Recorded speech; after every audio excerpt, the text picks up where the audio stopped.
Assalamualaikum warahmatullahi wabarakatuh. Shalom, Om Swastiastu. Namo Buddhaya. Salam kebajikan. Balik lagi di YouTube channel podcast Malam Kliwon. Betul. Yoi. Apa kabar teman-teman semuanya? Sehat? Amin. Mudah-mudahan semuanya sehat. Sangat lama kita tidak berjumpa di YouTube. Meskipun tetap rutin ya di Spotify seminggu 2 Betul. kali gitu. Nih mulai Agustus ini ada kejutan sih buat teman-teman. Apa ya? Tungguin aja. Kasih tahu dong. Nanti bisa kebalik loh. Apa? Yang lebih sering di YouTube. Oh iya. Iya kan? Tergantung pokoknya. Tergantung. Masih tergantung tapi ada kemungkinan seperti itu. Ya. Iya. Oke.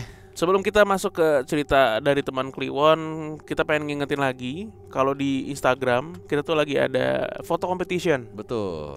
Kita kerjasama bareng sama Sneakers Dep Iya. yang reseller sneakers terpercaya dari 2000 berapa ya dia?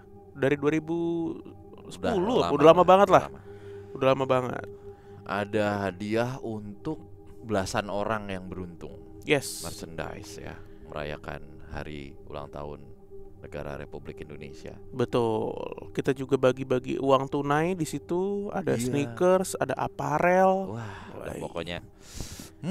Ayo ikutan PMK 17. Hashtagnya itu 17-an PMK X Sneakers Dep. Iya. Oke. Ini kita mau serius. Katanya nggak seneng kita Iya. lucu-lucuan. Katanya pendengar PMK yang di YouTube banyak bercandanya. Gitu. Padahal belum dengerin di Spotify. Bercanda semua. Berarti beda ya, yang di YouTube kadang nggak dengerin PMK ya. Di Nggak Spotify. Iya, karena ada juga yang komen-komen, mana nih YouTuber paling pemalas, nggak pernah update lagi gitu. Padahal kan kita emang di podcast ya. Padahal masih ditungguin tuh. Setahun juga masih di komen. Iya tuh. Di Nggak nongol-nongol lagi nih. Iya. Gitu. Oh masih ada ya bang ya komen ya. Gitu. Kirain udah males juga nih gitu kan. Oke deh. Kita mah biasa aja. Kita jadi ini aja lah. Kita jadi apa baiknya kita lah udah. Kita suka jadi diri sendiri biar kayak Nia Ramadhani. Ngapa jadi Ramadhani? Wah lu tahu kan pas dia nge-host Iya, saya jadi diri sendiri. Oke. Mata saya tuh minus. Ayo. Sorry Mas Bimo, ini nomor gua Ponco ya. Have a good day masih. Siap. Jadi Ponco. Udah baca cerita dulu. Museum Dirgantara Yogyakarta. Kayaknya dia gak mau disebut dah. Oke, kita baca ceritanya. Halo Bro Bimo, Bro Danu dan teman-teman pendengar podcast Malam Kliwon. Perkenalkan gua Omi. Di sini gue mau berbagi salah satu pengalaman horor gue yang paling berkesan dan belum bisa gue lupain sampai sekarang itu kejadiannya. Ya, cerita yang mau gue bagi ini adalah kejadian pertama kali gue berinteraksi dengan hal tersebut. Ini terjadi tahun 99 atau 2000. Ketika itu gue masih duduk di bangku SD, tepatnya di kelas 4. Dan waktu itu kebetulan sekolah lagi libur. Karena kelas 6 lagi ada uji coba ujian akhir sekolah. Karena hari itu gue lagi libur, bokap ngajakin gue buat jalan-jalan ke Museum Dirgantara. Gue excited banget, soalnya sewaktu kecil dulu gue suka banget koleksi mainan pesawat terbang. Khususnya pesawat tempur, dan bokap gue sempat janji kalau pas sekeluarga ada waktu luang, bakal diajakin jalan-jalan ke museum tersebut. Ditambah lagi, kata bokap, di sana gue bisa lihat langsung versi asli dan ukuran yang sebenarnya dari pesawat-pesawat tempur yang gue koleksi. Makin seneng dong waktu itu gue. Singkat cerita berangkatlah sekeluarga, di mana ada bokap, nyokap, gue, dan adik gue yang masih balita. Gue masih ingat, gue sekeluarga berangkat dari rumah tuh pagi-pagi betul, dan sampai di sana sekitar jam 9 pagi waktu Indonesia bagian barat. Waktu sampai parkiran mobil pun, gua sekeluarga sempat selingkuhan.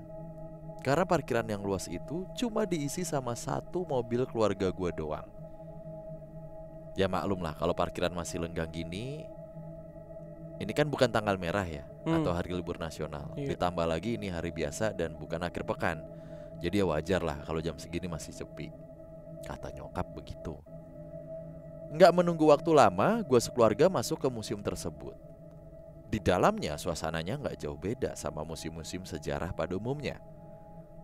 Berisi banyak sekali dokumentasi berupa foto, buku, medali, penghargaan, patung, tokoh-tokoh, lukisan.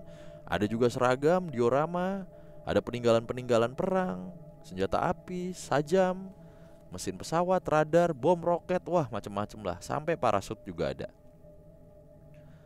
Gue sekeluarga pada asik menelusuri ruangan demi ruangan yang ada di museum tersebut. Bokap sibuk sendiri sama kamera analognya. Nyokap yang kelihatan cukup kewalahan jagain adik gue yang lagi seneng-senengnya lari-larian. Dan gue nih milih jalan-jalan sendiri, keasikan sama apa yang gue lihat di sana. Sampai di sini gue nggak ngerasain apa-apa. Hal-hal aneh atau semacamnya gak gue rasain. Mungkin karena sewaktu kecil gue bukan anak yang penakut. Lebih cenderung hyperaktif, susah diem, dan rasa penasaran gue lebih tinggi dari lainnya. Satu demi satu ruangan gue telusurin. Dan akhirnya kita sampai di ruangan hanggar pesawat. Ruangan yang lebih luas dari ruangan sebelumnya, yang di dalamnya terdapat banyak pesawat-pesawat yang terjejer rapi, berseberangan kanan kiri. Karena ruangannya luas dan panjang, kita nih sekeluarga akhirnya baru sadar kalau ternyata selama berkeliling di dalam museum tadi, pengunjungnya cuma keluarga gua doang. Ngeh sama situasi yang ada, bokap gua gak mau kehilangan momen. Doi gercep pasang tripod ke kamera, lanjut kamera doi timer buat foto bareng keluarga dan pesawat tempur jadi backgroundnya. Gue sekeluarga keasikan tuh foto bareng di situ. Dan di saat foto bareng itu, kejadian itu pun datang ke gue. Kejadian ini masih gue ingat sampai sekarang. Sampai ke detailnya masih ingat. Untuk ngetik bagian ini pun mood mendadak ngedrop.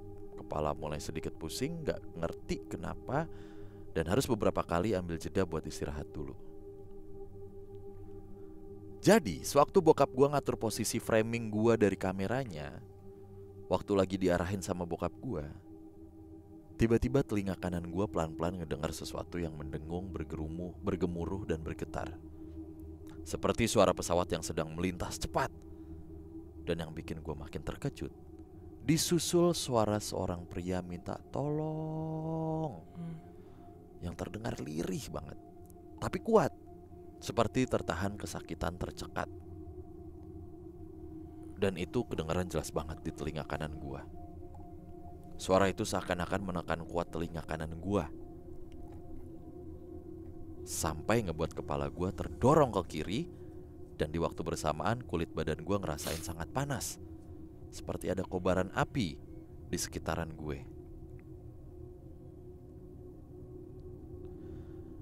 Nah, habis itu gue yang gak bisa Nah, kejadian itu sangat cepat, cuma dalam hitungan beberapa detik. Sontak gue histeris, nangis sejadi-jadinya, dan lari menjauh keluar dari ruangan hanggar pesawat tersebut. Bokap nyokap sama adik gue cuma terpaku sewaktu kejadian itu. Gak ngerti mesti ngapain. Gue yang gak bisa mencerna sama semua yang barusan terjadi, cuma bisa nangis sejadi-jadinya. Bokap gue mencoba ngedekat buat tenangin gue. Coba nanya apa yang terjadi sama gue barusan. Gue coba jelasin ke bokap, tapi karena kondisi gue masih belum stabil, bokap makin gak paham sama apa yang gue omongin. Makin histeris lah gue di situ. Di saat yang bersamaan, tiba-tiba ada seorang pria yang ngedeket tanya ke bokap, kenapa gue bisa nangis histeris kayak gitu. Ceritalah bokap gue ke pria tersebut. Nggak lama mereka ngobrol, pria tersebut kemudian ngedeketin gue, coba buat ikut bantu nenangin gue. Dengan tenang beliau ngajak ngobrol, dan ternyata pria itu adalah salah satu petugas museum. Dan sepertinya beliau paham sama apa yang terjadi sama gue barusan. Tiba-tiba beliau tanya ke gue, Adek bisa doa surat-surat pendek? Gua mengangguk. Jadi yang barusan itu, yang minta tolong sama adek tolongin dengan doa ya. Gua kembali mengangguk, tanda menyanggupi permintaan si bapak ini. Meskipun waktu itu kondisi gue masih sesungguhkan, mood belum sepenuhnya stabil dan bahkan belum paham betul sama apa yang dibicarakan sama beliau. Gue kemudian diajak beliau buat masuk lagi ke dalam ruangan hanggar pesawat tersebut. Gue sempat ragu dan takut buat masuk ke ruangan itu lagi. Cuma karena ditemani sama beliau, gue masih sanggup buat nyembunyiin rasa takut gue. Setelah masuk, gue berhenti di depan satu pesawat yang kondisinya sangat berbeda dengan pesawat-pesawat lain yang dijejer rapi di sana. Gue sempat kaget karena sewaktu tadi sebelum kejadian, gue nggak ngeh nih kalau ada pesawat ini. Dan ternyata lokasinya itu ada di dalam atau di sebelah mana nih, sorry ya, punten ya. Oke, ada nggak jauh dari posisi terakhir gue sekeluarga buat foto bareng. Oke, kondisi pesawat satu ini bisa dibilang menyedihkan. Cuma tersisa setengah badan pesawat, yaitu bagian ekor pesawat sampai menuju ke tengah badan pesawat. Dan terlihat seperti patahan yang ada di sana. Di depan bingkai pesawat tersebut, gue cuma bisa terdiam dan bingung. Nggak tahu mesti ngapain. Dan di tengah keheningan, beliau memberikan kejelasan. Oke. Jadi yang di depan gue itu adalah bangkai pesawat penumpang sipil yang ditembak jatuh oleh Belanda sewaktu terbang dalam perjalanan pulang dari Singapura membawa bantuan obat-obatan untuk Palang Merah Indonesia menuju Pangkalan Maguwo. Mendengar cerita beliau, perasaan gue semakin campur aduk. Terkejut, bingung, sedih bercampur menjadi satu. Semua penjelasan dari beliau bukannya menjadi jawaban yang melegakan, namun membuat tanda tanya menjadi semakin besar. Mengingat kejadian itu bukan seperti kejadian horor kebanyakan yang terjadi tiap malam dan tiap kali diperlihatkan dengan sosok-sosok menyeramkan. Gue sama sekali gak diperlihatkan sama sosok-sosok tersebut. Gue cuma bisa ngedenger secara singkat suara dengungan pesawat, kemudian disambut rintihan seorang pria minta tolong, dan juga itu pun bisa ditangkap sama sisi kanan telinga gue. Ditambah di waktu yang sama, badan gue ngerasain sangat panas, seperti sengatan panas yang ada. Seperti di sekeliling gue tuh ada kobaran api. Dan kejadian itu masih pagi-pagi. Pikiran dan mulut gue yang masih duduk di bangku kelas 4 SD belum mampu ngejelasin apa yang sebenarnya telah terjadi waktu itu. Kemudian di sela-sela kebingungan gue, beliau mempersilahkan gue untuk berdoa. Gue kemudian berdoa semampu gue waktu itu, mendoakan agar siapapun yang menjadi korban kejadian masa itu mendapatkan tempat terbaik di sisinya. Amin. Amin. Demikian salah satu cerita singkat gue. Untuk kejelasan tragedi dan kondisi tentang pesawat itu, gue kirim link. Ada nih linknya di sini nih. Gitu. Sebenarnya gue pengen cerita kejadian ini sejak lama, cuma gue dari dulu bukan orang yang percaya sepenuhnya sama hal-hal seperti itu. Sampai pada suatu kejadian gue dibukakan semua sama hal itu. Terima kasih Bro Bimo, Bro Danu, dan tim yang bertugas, serta teman-teman pendengar podcast Malam Kliwon. Semoga diberikan kesehatan selalu. Amin.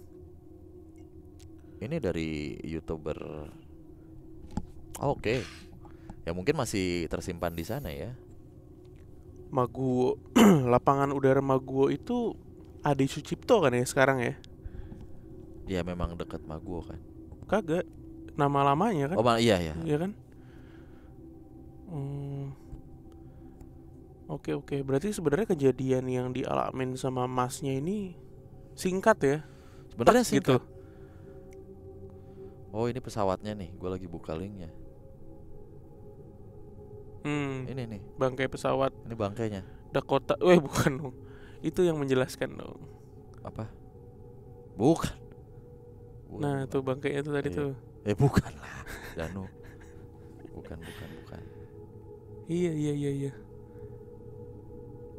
ini. Oh, udah dipindahin, Pak. Nih. Ya kalau kata acara paranormal mah itu energi residual ya. Residual energi yang tertinggal.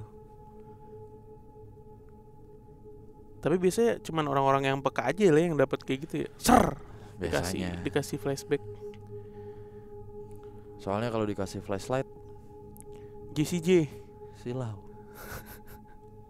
Bukan begitu, Pak. Yang diomelin lagi ntar. Iya, diomelin lagi. Oke. Udah mau ngajakin ribut. Orang protes mulu katanya begitu mah kalau gua kan. Apa? Yot. Emang apa sih? Biarin aja lah. Iya. Bagus masa nulisnya gue senang baca. Jangan sempat jeda, pendengar. Pak. Sempat jeda. Makanya kan sempat capek kan. Mungkin 5 hari nulis. Diulang. Makanya rapi, iya. Tapi gue ada hal menarik sebenarnya selain kejadian ini. Ya gue baru ingat lagi sih. Ini kan tahun 99 2000. Kamera analog juga ada timernya ya ternyata ya. Nggak tahu gue. Gue nggak. Ada Cil. Ada kan? Ya? Iya makanya. Baru ingat gue. Udah ada timer ya. Udah pakai tripod. Wah keren nih bapaknya nih. Iya bapaknya. Kalau dia kan tadi tipikal yang suka banget sama pesawat-pesawat gitu-gitu kan. Hobinya dia kan. Ngumpulin koleksi gitu-gitu. Bokapnya yang foto-fotonya, fotografi. Kayak iklan gitu kan. Ceklek, ayo deh. Iya, TVC banget ya. Iya, TVC banget ini. TVC gambarannya. Berarti ada nih, orang ada nih hobinya. Dencil biji karet biasanya dia ngoleksi. Mending biji karet, Pak. Pemerhati kelomang. Pemerhati kelomang. Iya. Ini tangannya ke belakang. Yang ini kan. Mahal. Pemerhati kelomang. Terus apa lagi tadi ya? Ada beberapa sih gua. Itu satu, kamera analog ada timernya dulu. Terus apa lagi? Oh ini hari biasa sih ya. Sendiri. 99 2000, Pak. Jadul banget, Pak. Untuk ukuran sekarang sudah jadul loh. Itu sudah 20 tahun lalu, 20 tahun bro. lalu, Pak. 21 tahun lalu. Kelas 4 SD. Sumur lu nih berarti orangnya. Iya kan? Iya, enggak dong. Iya lah. Iya, sumur dong. Gua kan waktu itu masih kelas 1 paling. Iya. Oke. Ya, itu tadi ceritanya pengalaman salah seorang teman Kliwon dari Museum Dirgantara Indonesia yang ada di Jogja. Yes. Kita ketemu lagi di video berikutnya. Terima kasih. Cerita yang lain. Bye.